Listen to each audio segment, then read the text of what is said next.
We're going to spend a little time this afternoon talking about extreme weight forward center hunting errors.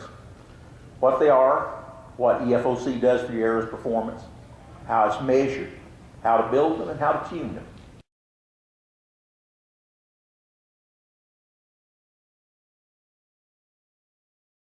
Now we're going to take a look at the many attractive features of weight forward center. Now in certain circumstances, the attractive features of weight forward center are quite obvious, at least to most of us.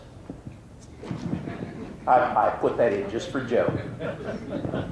I can leave it up if you want to take notes. But when it comes to the hunting error, sometimes it's not as apparent to people what the attractive features of weight forward center are. So let's look at weight forward center and the hunting error. First, we'll go over the definitions of it.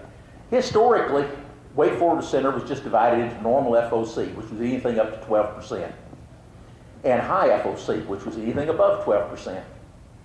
But when we got to testing FOC, it became necessary for me to create some new terms, some new divisions of FOC. So we created one called extreme FOC, which runs from 19% to 30%. And then we created one called ultra extreme FOC, which was 30% and greater. Now, why did we use these divisions? Well, when we were first testing using like profile arrows, arrows that have the same broadhead, same shaft diameter, same weight, differing only in the weight distribution, the amount of FOC, I couldn't document any increase in penetration until I passed 18%. And suddenly past 18%, there was a definite increase in penetration that could be attributed to nothing other than the FOC of the arrow. So we're starting extreme FOC at 19%, the first place that we can definitely measure an increase and say there's no doubt that FOC is causing a boost in the terminal performance of the arrow. The 30% cutoff and the start of ultra EFOC is because with the components available, it's very difficult to reach or exceed 30% unless you make a concerted effort to do so. So that's the way we came up with the divisions that are used there.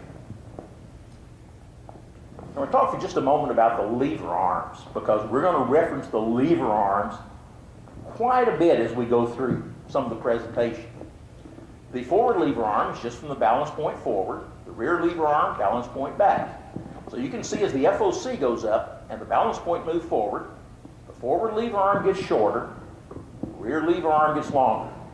It's the change in the relationship of these lever arms in the arrow as you increase the FOC that causes all of the beneficial effects that we get with extreme FOC.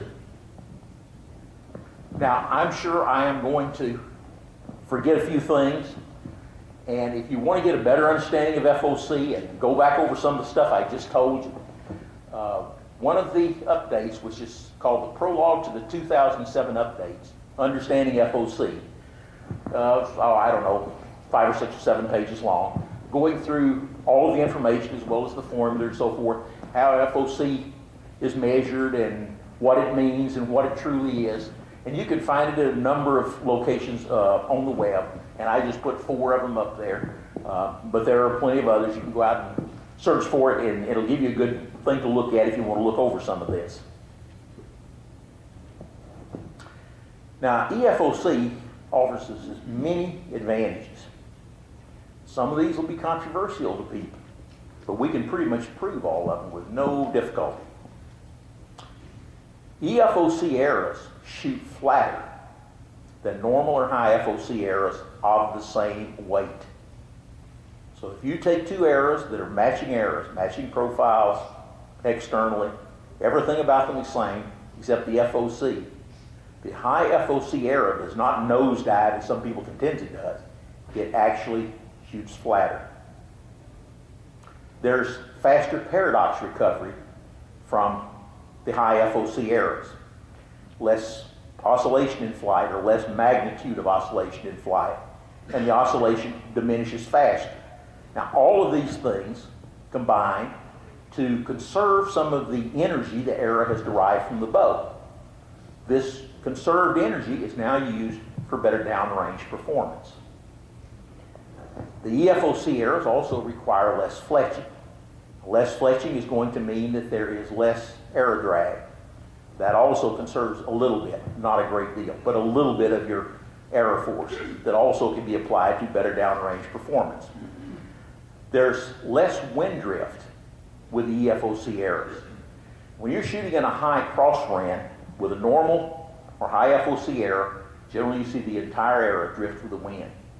But when you shoot an EFOC arrow, you'll notice visually that the arrow is tacking into the wind.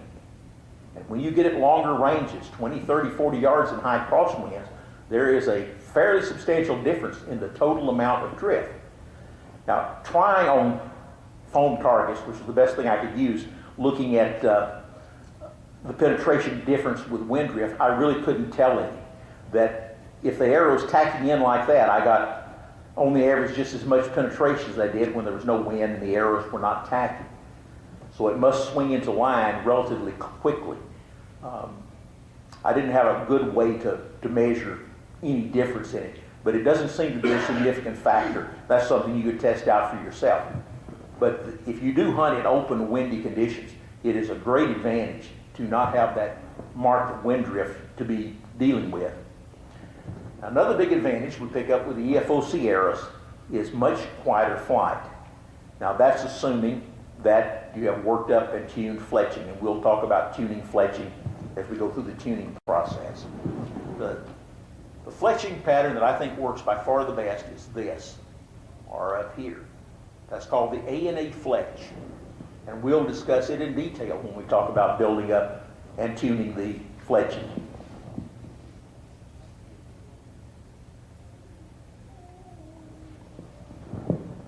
One of the things on the A&A cut is this square back edge, which creates the least amount of turbulence of any rear profile on a feather.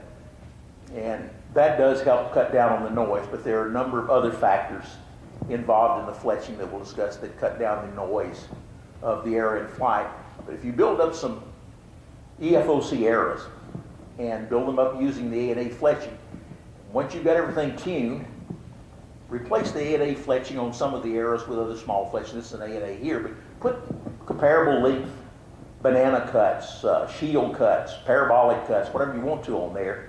Go down range about 30 yards and hide behind a big tree or around the corner of a building and let someone shoot the arrows past and listen to the sound difference of the approaching arrow and as the arrow passes.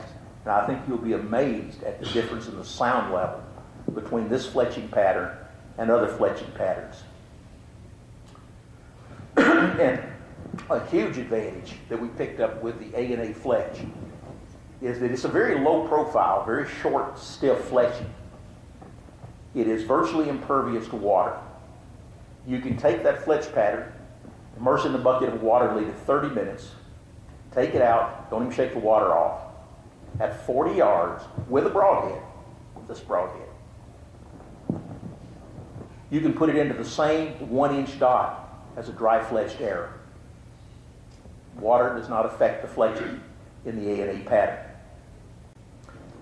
Your extreme weight forward of center arrows also increase the structural integrity of the arrow somewhat.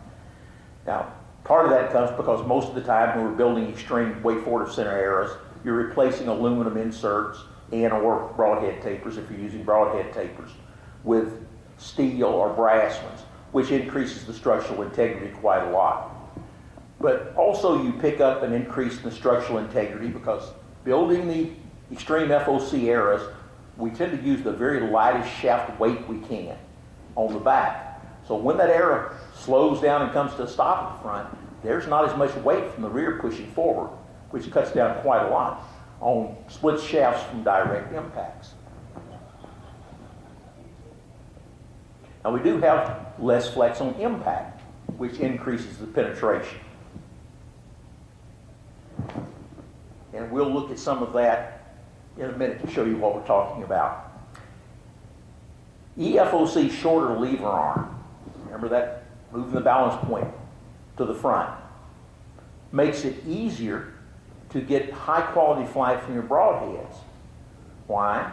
Because it decreases the force that wind shear can exert on your arrow. Because you have a short lever arm, it takes a lot more force to make a change. So it makes tuning broadheads for perfect flight an easier process. Whoops, we got to click again.